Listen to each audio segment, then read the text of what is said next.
Clinique La Prairie opened its fifth longevity hub in Dubai's one and only Dhabi last month, adding to the UAE's efforts to mitigate the costs of an aging population and contributing to the thriving multi-billion-dollar longevity sector.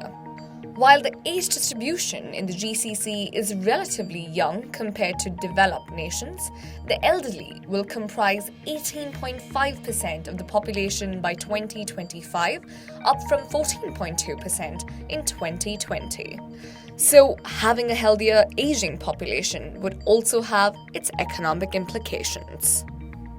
We spoke to the CEO, Simone Giga-project, to understand more about the business of longevity, starting with what it actually means. I would say I see it much more in the medium-term longevity as a tool not to extend life, but to extend the healthy part of our life.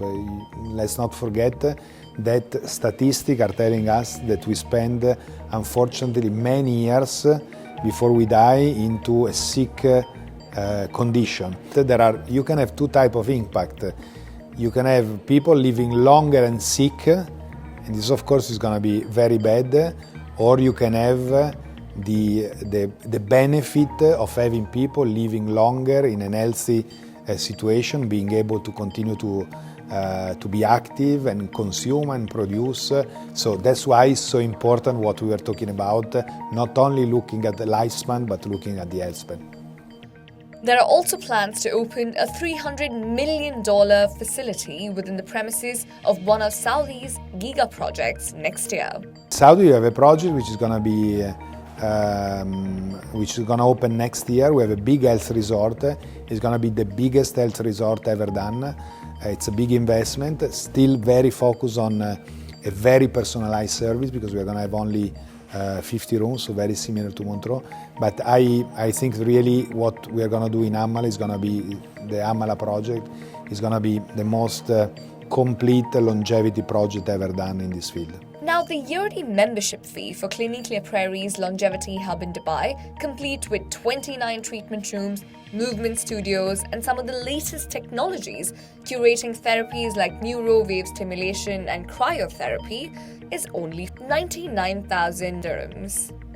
One of the most popular longevity influencers, Brian Johnson, reportedly spends $2 million per year to reverse aging. Which makes us question if longevity is only for the rich.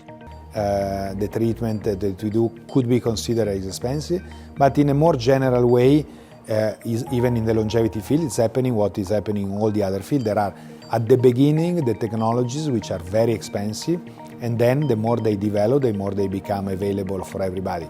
We have the chance to have clients that are able to try this technology up front, but you see today is very fast, this idea of genetic test is an example. When genetic tests came out, they were costing thousands of dollars. Today you can do a genetic test for a few dollars. So this is what's going to happen to all the other technology in longevity.